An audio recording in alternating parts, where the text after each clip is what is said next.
इतना पैसा खर्च करने के बाद उन देशों के अंदर नौकरी करने के लिए जाते हैं। तो और उसके बाद फिर वहाँ पर जाने के बाद उस लोन को चुकाने में उनको काफ़ी समय लग जाता है। एक तो ये भी कारण है। और और दूसरा ये भी कारण है कि उनको बिना कोई, जब तक वो टैक्स नहीं पूरा पे कर देते यहाँ के गवर्नमेंट को या फिर यहाँ पर के बैंक को, तो उनको जब तक जो है वहाँ पर से वो पैसा भेजते रहना पड़ता है। तो उसी में काफ़ी समय उनका जो है वह लग जाता है। और फिर हम लोगों को लगता है कि वहाँ पर जाने के बाद तो बहुत अच्छा एक तरह से सुख सुविधाएं और बहुत अच्छा आपका ज़िंदगी हो जाता है। हमें जो यहाँ पर भारत में रहने का आभास होता है कि हम एक जन्नत में रहते हैं, वहाँ पर बिल्कुल भी वैसा नहीं है। हमारे कुछ दोस्त जो हैं, हमारे कुछ मित्र वहाँ पर पहले से गए हुए हैं, कई सालों से वहाँ पर रह रहे हैं, और वहाँ पर के जो हालात वह बताते हैं, उसका कुछ मैं आपको बताने की कोशिश करता हूँ कि जो अमेरिका के अंदर जो काम करने की जो कोशिश है, वह कम से कम मिनिमम जो आवर्स है वो 12 घंटे का है। क्योंकि 12 घंटे तो आपको नौकरी वहाँ पर जैसे 5 बजे से लेकर, सुबह 5 बजे से लेकर शाम 5 बजे तक आपको करनी ही होगी। और उसके बाद भी कई बार वह नौकरी करने के लिए बोलते हैं, जिसको एक्स्ट्रा आवर्स कैलकुलेट करते हैं वह लोग। तो उसके अंदर आदमी का जो एक काम करने का जो शरीर का एक तरह से जो कंडीशन हो जाता है, वह एक रोबोट की तरह हो जाता है। और वहाँ पर कई बार क्या है, जब डबल शिफ्ट करनी पड़ती है तो आपको 12 घंटे से मतलब कि 24 घंटे तक की शिफ्ट जो है कई बार आपकी हो जाती है, और उसके बाद अगले दिन आपको फिर से जो है 12 घंटे की शिफ्ट करनी होती है। तो इस तरीके का भी ड्यूटी आवर्स वहाँ पर रहता है। और वहाँ पर जो है आपका जो काम करने का जो समय है, उसके लिए जैसे अगर मान लीजिए आपका जो नौकरी है वह 7 बजे से सुबह शुरू है, तो 7 बजे मतलब कि अगर आप 2 या 3 मिनट भी लेट हो गए, और उसमें क्या है कि आपको नोटिस मिल जाता है कि और उसके बाद अगर फिर से भी अगर आप लेट हो गए तो आपको कहीं ना कहीं गेट के बाहर ही छोड़ दिया जाता, आपको अंदर आने भी नहीं दिया जाता। तो इस तरीके की गतिविधियां भी वहाँ पर जो काम करने वाले जो लोग हैं उनके साथ देखी गई है। और वहाँ पर क्या है कि एक बार आप एक कंपनी से इस तरीके से बाहर हो गए तो आप किसी भी कोर्ट में या किसी भी आप व्यक्ति को अप्रोच नहीं कर सकते। वह जिसे कहते हैं लीगली आपको इस तरीके से टाइम पे ना आने पर और जो उनके द्वारा शिफ्ट बताई गई उस पर ना काम करने पर वो किसी भी समय आपको कंपनी से निकाल सकते हैं। और उसमें आपके लिए बस एक ही विकल्प रहेगा कि आप जो है दूसरी नौकरी के लिए आप कोशिश करिए, वह नौकरी आपकी चली गई है। उसके बाद भी हम लोगों ने देखा है कि कुछ ऐसे लोग भी हैं वहाँ पर जो फैक्ट्री में काम करते हैं और काफ़ी दूर दूर से भी आते हैं, क्योंकि वहाँ के आसपास के फैक्ट्री के इलाकों के अंदर कोई भी रहने की सुविधा नहीं होती। तो वहाँ पर क्या करते हैं लोग कि 100 माइल 200 माइल या कई बार 300 माइल से जो है अपना ट्रैवलिंग करके और उसके बाद फिर वहाँ पर कंपनी के अंदर सुबह 7 बजे से पहले आके उनको खड़े हो जाना पड़ता है, अगर वहाँ पर हर रोज़ इस तरीके से नौकरी करनी है तो। दूसरी बात फिर वहाँ पर आपने देखा होगा कि 365 डेज़ के अंदर कई कई ऐसे देश हैं जहाँ पर सनलाइट होता ही नहीं है 200 150 250 दिनों तक। तो उसमें क्या है कि उस कंडीशन में भी आपको इतने लंबे दूर से 300 या फिर 400 जो है किलोमीटर से जो है आपको ट्रैवल करना पड़ता है। तो आपको कम से कम 2 घंटे 3 घंटे पहले उठकर वहाँ से चलना पड़ेगा, तब जाके आप वहाँ पर 7 बजे तक पहुँच पाएंगे। तो इस तरीके की कंडीशंस के अंदर भी आपको काम करना पड़ता है। और कुछ तो इलाके ऐसे हैं वहाँ पर जो इतने ठंडे इलाके हैं जहाँ पर आपका सूरज तो निकलना दूर, वहाँ पर बरसात और साथ में जो एक तरह से ओस गिरना या फिर आपका जो स्नोफॉल है वो इतना होता रहता है कि वहाँ पर 10-10 फीट तक जो है दीवार बन जाती हैं आपकी इसकी बर्फ़ की। और उसके उस हालात के अंदर आपको जो है वहाँ पर काम करना होता है, समय पर पहुँचना होता है और 12 घंटे की नौकरी करनी होती है। और यही रूटीन आपका पूरे साल भर का रहता है। अब आप समझिए कई बार तो वहाँ पर जो है टेम्परेचर है वो -30 तक -35 तक चला जाता है। और इस कंडीशन में आपको सुबह 5 बजे उठना भी है, फिर वहाँ पर से ट्रैवल करके 7 बजे से पहले अपने जहाँ पर आपकी फैक्ट्री वहाँ पहुँचना भी है। और उसके बाद फिर वहाँ पर 12 घंटे की नौकरी भी करनी है। फिर वहाँ पर 7 बजे जब आप शाम को छूटेंगे फैक्ट्री से तो 9 बजे तक आपको वापस आना भी है घर पर। 9 बजे के बाद फिर आपको तुरंत खा पी के कुछ ना कुछ और उसके बाद फिर आपको सोना भी है, ताकि 10 बजे अगर आप सोएंगे तब जाके सुबह 4 बजे आप उठ पाएंगे। और 4 बजे उठ के फिर 4:30 बजे तक या 5 बजे तक आप कुछ वाहन पकड़ के 7 बजे तक वहाँ पहुँच पाएंगे। तो इस तरीके की कंडीशन जो है आपके साथ में 365 दिन रहती है। तो इसमें आप समझ सकते हैं कि और यह कंडीशन जब और ख़राब हो जाती है जब ठंड जो है -35 या -30 से ऊपर का टेम्परेचर वहाँ हो जाता है। कृपया फ़ोन अपना बंद करके रखें, मैंने आपको जैसे बताया है। और कोई भी सवाल आपका हो तो वह आप एक कागज़ पेन पर लिख सकते हैं, ताकि व्याख्यान के अंतिम में उन सभी प्रश्नों के भी उत्तर हम लोग देंगे।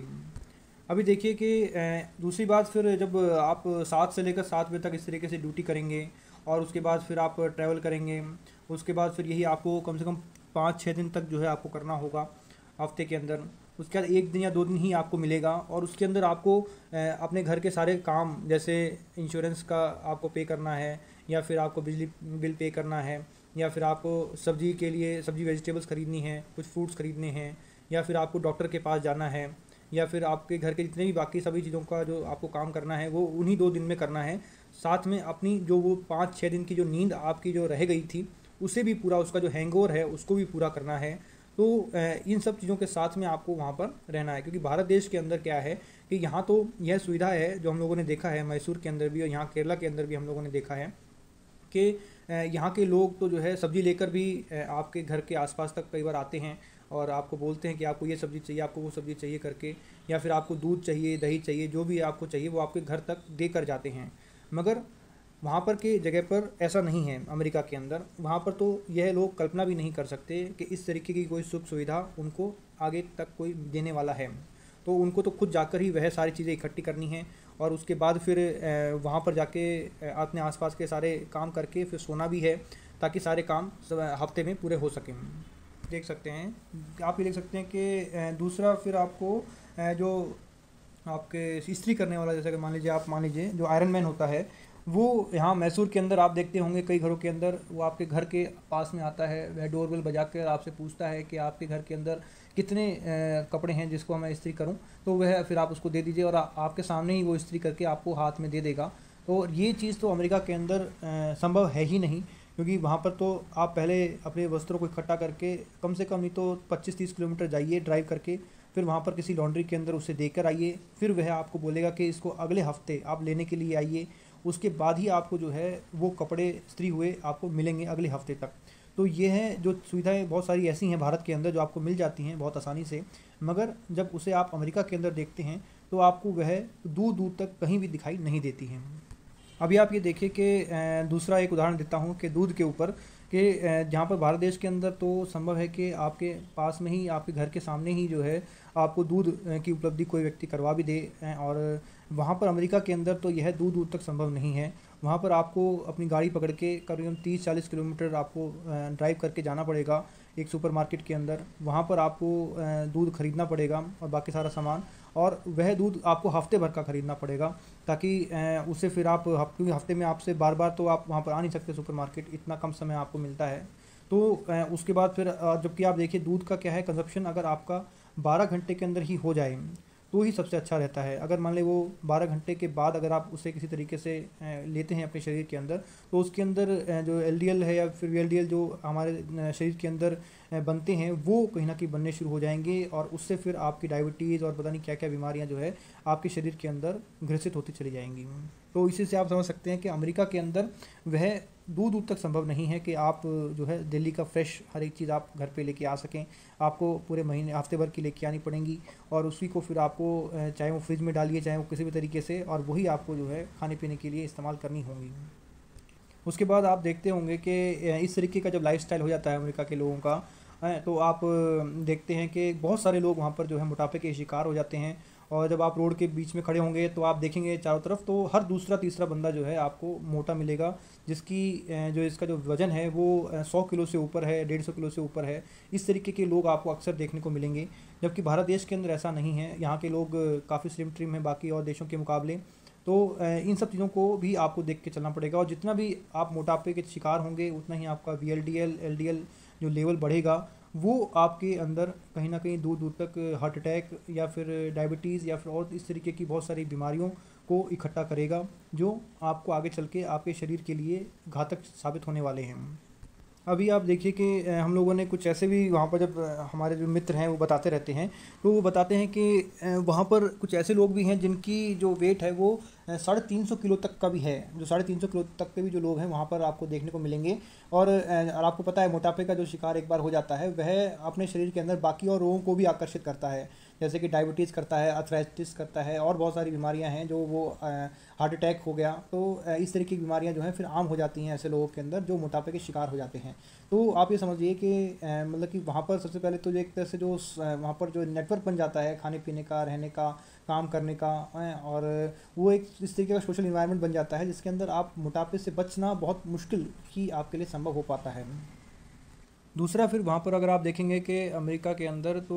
वहाँ पर आपको कारपेंटर हो गया, प्लम्बर हो गया, इस तरीके के जो इलेक्ट्रिशियन हो गए, जो घर के नॉर्मल काम करने के लिए भारत देश में आराम से मिल जाते हैं। वहाँ पर आपको कई कई किलोमीटर तक घूमने के बाद भी, कई कई महीनों के बाद भी आपको जो है वह ढूंढने पर नहीं मिलेंगे। वो आपको वहाँ पर कोई एजेंसी हायर करनी पड़ेगी, उसके बाद ही आप जो है वहाँ पर जाके कोई इस तरीके का प्लम्बर, कारपेंटर, या फिर अगर आपको इलेक्ट्रिशियन चाहिए जो घर के बाकी सब काम जो निपटा सके, वो आपको मिलेंगे। अभी आप देखिए कि इस कंडीशन में अगर आपके बच्चे भी हैं वहाँ पर छोटे से, तो आपकी और अजीब तरीके की हिसाब किताब हो जाती है कि आपको पहले बच्चों को गाड़ी के अंदर जो है आप 5 बजे बेल्ट से बांधिए उठाकर, और उसके बाद फिर उनको वहाँ पर किसी ऐसी जगह पे छोड़िए जहाँ बच्चे छोड़ते हैं, और फिर वहाँ पर से आपको फिर उसको ड्यूटी के बाद लेने के लिए भी जाना है। उसके बाद फिर उसको वापस घर पर ले जाके फिर अपना खुद भी सोना है, रेस्ट करना है, खाना पीना खाना है। तो इन सब चीज़ों के अंदर, और साथ में जब बच्चे से देखा जाता है, पूछा जाता है, तो उनको बस यही पता लगता है कि सैटरडे संडे ही कहीं ना कहीं मेरे बाप बाप मेरे साथ में रहते हैं, बाकी टाइम पे तो वो रहते ही नहीं हैं। क्योंकि उनके लिए तो आप एक तरह से, वो तो एक तरह सोते ही रहते हैं जब आप उनको लेके जाते हैं या फिर छोड़ने जाते हैं वहाँ पर या फिर लेने जाते हैं, तो वो अक्सर सोते ही रहते हैं। और आपको केवल और केवल जब सैटरडे संडे जब आपको छुट्टी मिलती है हफ्ते के अंदर, तभी आप उनसे बात करना या फिर उनके साथ कुछ समय बिता पाते हैं। अभी देखिए कि यहाँ पर भारत देश के अंदर जो है बच्चों के साथ में जो चीज़ें हैं, हमारे साथ में जो माँ बाप काम करते हैं, और उनका और अमेरिका का जो है बिल्कुल अलग वातावरण है। उसमें देखिए अभी और भी आपको चीज़ें बताता हूँ कि वहाँ पर बच्चे अगर मान लीजिए इस तरीके के अगर रोते हैं, और रोने के टाइम पे अगर कोई पड़ोसी ने कंप्लेंट कर दिया, तो वो भी एक बहुत बड़ा दिक्कत है। क्योंकि अगर मान लीजिए पड़ोसी ने आपके बच्चों को रोते हुए देख लिया वहाँ पर अमेरिका के अंदर, तो वह आपके ऊपर जो है पैसा पे करने के लिए आपको सू कर सकता है कोर्ट के अंदर, कि आप हमें जो है $10,000 दो या $15,000 दो, और क्योंकि आपने हमारा जो है एक तरह से पीस जो है वो भंग किया है, आपने हमारी शांति को भंग किया है, तो इसलिए आप हमें इतना पैसा दो। तो उसमें फिर उन लोगों को उतना पैसा जो है उनको पे करना पड़ता है उनकी शांति को ना ख़राब करने के लिए। और उसके बाद फिर या इसलिए वहाँ पर के जो माँ बाप हैं वो बड़े बड़े हाई जो है म्यूज़िक लगा के रखते हैं अपने घरों के अंदर, ताकि बच्चों की जो रोने की आवाज़ है वह बाहर तक ना जाए, और इस तरीके से बचाव रखते हैं। अभी इसी तरीके से हमारे साथ में भी एक केस हुआ था, और राजीव भाई जी ने भी उस बारे में बताया है कि यहाँ पर अमेरिका के अंदर जैसे उनके एक कुछ दोस्त थे जिनकी धर्मपत्नी गई हुई थी उनके साथ में अमेरिका अपना नौकरी वोकरी करने के लिए। और उस समय फिर जब वो गाड़ी से अपना अमेरिका के अंदर काम करने के लिए बाहर निकले या कुछ ख़रीदने के लिए बाहर निकले थे, तो उन्होंने एक बच्चे को फुटबॉल से खेलते हुए साइड रोड पर देखा, और जिसकी माँ पहले से ही उसको ऊपर से बिल्डिंग से देख रही थी। और उस समय फिर उन्होंने देखा कि उस बच्चे ने जो बॉल है उसको किक मारा, और वो बॉल जो है रास्ते के बीच में आ गया। और रास्ते में के बीच में आने के बाद उस बॉल को उन्होंने गाड़ी रोक कर उठा लिया, और उस बॉल को उठाने के बाद उन्होंने उस बॉल को उसके बच्चों को हाथ में दे दिया। और बच्चे को हाथ में देने के बाद बॉल जो है गलती से उस बच्चे को भी उस महिला ने उठा लिया। और जो मेरा दोस्त था उसकी महिला थी, वैसे तो वो कहीं ना कहीं उसको बस प्रेम करने के लिए बच्चे को उठाया था, ठीक है ना, जैसे भारत देश के अंदर आम जो है माँ बाप एक दूसरे के बच्चे को या खुद के बच्चों को जो है उठा लेते हैं। तो मगर उनको ये नहीं पता था कि अमेरिका के अंदर इसका कितना बड़ा दुष्प्रभाव जो है उनको झेलना पड़ेगा। तो उसके बाद फिर क्या हुआ कि जैसे ही बच्चे को उस महिला ने उठाया, तो ऊपर से जो उसकी माँ उसे देख रही थी, ठीक है ना, उसने उसको चिल्ला के बोला मेरा बच्चा चोरी कर रहे हैं करके। और उसके बाद वो नीचे से जल्दी जल्दी भाग के आई, और उसके बाद वहीं से उस बच्चे को सीधा पुलिस में लेके गई। और उसके बाद फिर उसने कंप्लेंट रजिस्टर करवाया उन लोगों के ख़िलाफ़ कि यह बच्चा मेरा नीचे बॉल से खेल रहा था, और इन्होंने मेरे बच्चे को जो है उठाने की कोशिश करी। और फिर उसके बाद एक बहुत बड़ा जो है उनके ऊपर एक केस फाइल करवाया गया उस महिला द्वारा जिसका वो बच्चा था। उसके बाद फिर उस महिला ने जो केस तो रजिस्टर करवा दिया, और उन माँ बाप को जो है 14 साल की सज़ा हो गई। अभी आप देखिए भारत देश के अंदर तो हम लोग कहीं ना कहीं इतने प्रेम से जो है रहते हैं, और हम अपने बच्चों को भी बाकी दूसरे बच्चों के साथ भी अपने बच्चों को खेलने देते हैं, उनके साथ हम भी खेलते हैं। तो उसमें कई बार प्रेम से उनको उठा भी लेते हैं प्यार करने के लिए। मगर वहाँ पर अमेरिका के अंदर उन लोगों को यह जानकारी नहीं थी। तो और उनको फिर जब इस तरीके से महिला ने कंप्लेन कर दिया उनके खिलाफ़, तो हमने बहुत कोशिश करी और उस समय भी बहुत सारी चीज़ें की गई, वहाँ की एम्बेसी को लिखा गया उनको, मगर कहीं ना कहीं किसी ने कुछ नहीं सुना और उनको पकड़कर 14 साल के लिए जेल में डाल दिया। अभी आप देखिए कि भारत देश के अंदर तो यहाँ पर जो इस तरीके से हम लोग कोई कृपया फ़ोन को बंद ही रखें,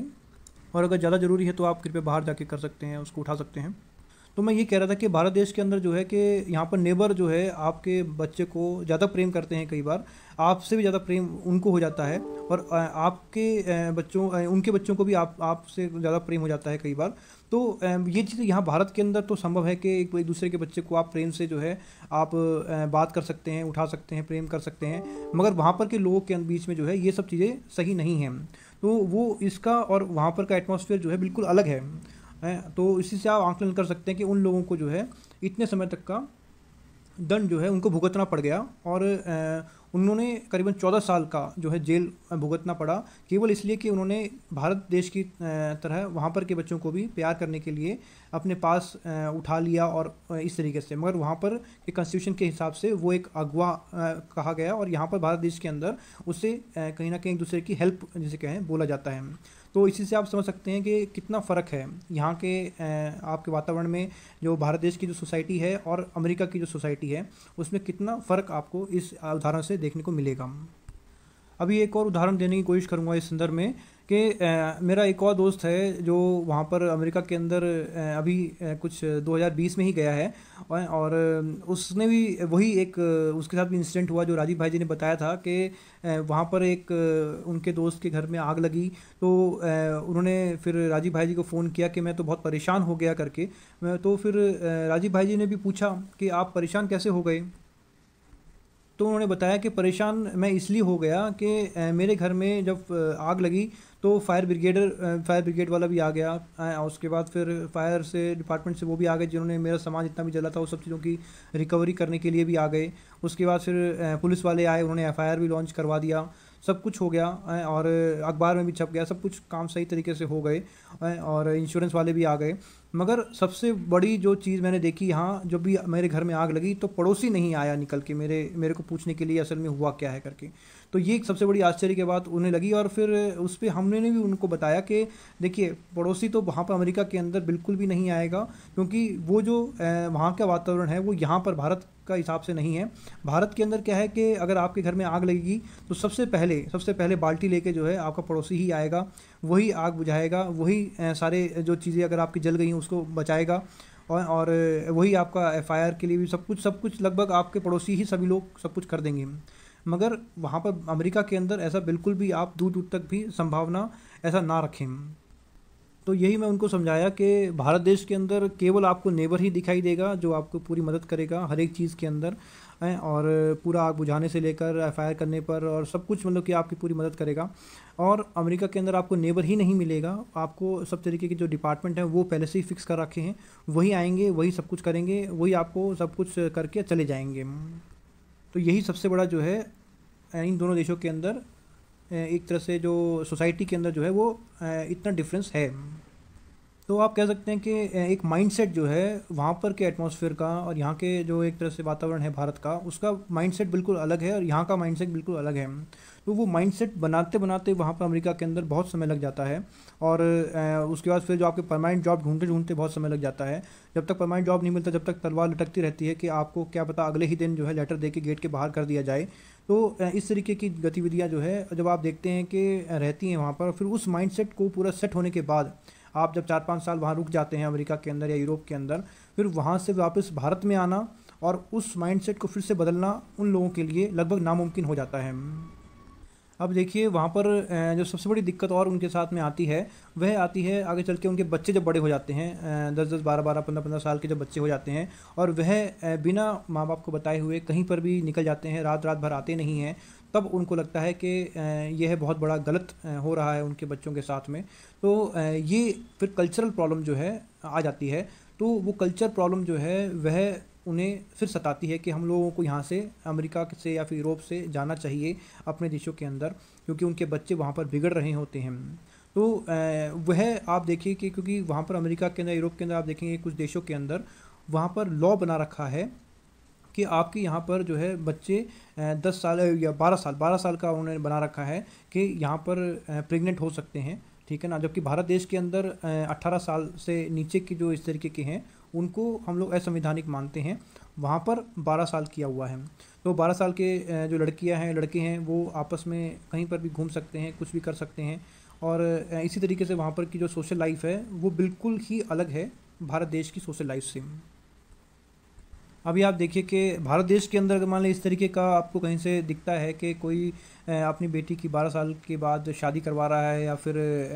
वो इस तरीके की माँ बन रही है, तो उसके लिए यहाँ पर के लोग जो है झंडा लेकर इकट्ठा हो जाते हैं कि ये तो इलीगल है, यह असंवैधानिक है। और वहाँ अमेरिका के अंदर यह बिल्कुल धड़ाले से चल रहा है कि 12 साल की बच्चियाँ जो हैं इस तरीके की जो है गतिविधियों में जो है बाई कानून उनको एग्रीमेंट दिया हुआ है कि आप 12 साल के बाद माँ बन सकती हैं और इस तरीके के किसी भी लड़के के साथ घूमने के लिए आपको कोई रोक टोक नहीं करेगा। तो इसी से आप समझ सकते हैं कि कितनी बड़ी मूर्खता है हमारे देश के अंदर इस तरीके की चीज़ों को जब हम लोग देखते हैं, और वहाँ के लोगों के द्वारा जो कानून से नहीं है इस तरीके की कोई दिक्कतें, उसमें कितना एक दूसरे में अंतर है। मतलब कि आप देख सकते हैं कि भारत देश के अंदर अगर मान लें 12 साल की बच्ची अगर मान लें माँ बनती है, वो भी शादी के बाद, तो वो इलीगल है। और जबकि अगर मान लें वो अगर इलीगली माँ बन रही है तो वो कोई प्रॉब्लम नहीं है भारत में। और वही चीज़ जब वहाँ पर विदेशों के अंदर होती है तो वो चीज़ आप देखिए कि 12 साल के जो बच्चे हैं उनको इलीगली जो है वहाँ माँ बनने के लिए बोला हुआ है, कोई दिक्कत नहीं है करके। और वहाँ पर जबकि शादी वो नहीं करते ही, पसंद करती हैं ज़्यादातर। वो इतनी कम उम्र में कोई शादी करना पसंद नहीं करता है, वहाँ पर केवल बॉयफ्रेंड गर्लफ्रेंड का ही हिसाब किताब चलता है। और एक तरह से सोसाइटी वहाँ पर इस तरीके की बनाने के लिए ही इस तरीके की कानून व्यवस्था लेकर आई गई है। और भारत के अंदर भी इस तरीके से है कि यहाँ पर की भी सोसाइटी को अमेरिका जैसी सोसाइटी के अंदर ही बदल दिया जाए, और इसीलिए यहाँ पर भी इस तरीके की कानून व्यवस्था ये लोग लेकर आए हैं। अभी आप देखिए कि हमारे पास भी कुछ इस तरीके के लोगों ने कॉल किया था कि वह बड़े चिंतित थे अपनी बेटी के विषय में जो 14 साल की हो गई थी, और उसके बाद भी वो कह रहे थे कि मेरी बेटी 14 साल होने के बाद भी जो है किसी बॉयफ्रेंड के साथ में नहीं जाती है। तो वो हमसे पूछ रहे थे कुछ आयुर्वेदिक या कुछ होम्योपैथिक दवाइयाँ दे दीजिए आप, ताकि हमारी बेटी जो है जो मेंटली कहीं ना कहीं ठीक नहीं है वो ठीक रहे और वो अपना बॉयफ्रेंड बनाए। इस तरीके की मतलब कि वहाँ पर माताओं का जो है आपका देखने को मिलता है। जबकि भारत देश की माताएं जो हैं वो कभी भी नहीं चाहेंगी कि उनकी बेटी जो है इस तरीके के किसी बच्चे से मिले शादी से पहले, या फिर कोई भी इस तरीके का कोई संबंध बनाए। तो इसी से आप देख सकते हैं कि कितनी भिन्नता है दोनों देशों के आपके कल्चर के अंदर, कि यहाँ पर की माताएं किस तरीके के अपने बच्चे के बारे में सोचती हैं और वहाँ पर की माताएं किस तरीके से अपने बच्चे के बारे में विचार रखती हैं। अभी आप देखिए जो अमेरिका के अंदर भारत देश के लोग जाते हैं तो वह इस कल्चर के अंदर नहीं ढल पाते हैं, और वहाँ पर जब उनकी जो बेटी है तो वो जब इस तरीके की एज में आने के बाद 12-13 साल की एज में आने के बाद जब प्रेग्नेंट हो जाती है, और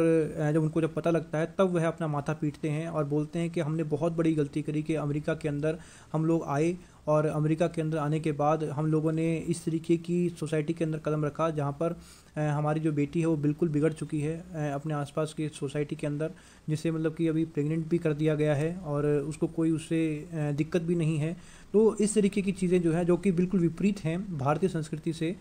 तो उनको झटका लगता है और फिर वो कहीं ना कहीं अपने दिमाग में सोचते हैं कि हाँ अब हमें वापस जाना चाहिए इस ख़राब कल्चर को छोड़कर, और फिर वो भारत में आने के लिए प्रेरित होते हैं।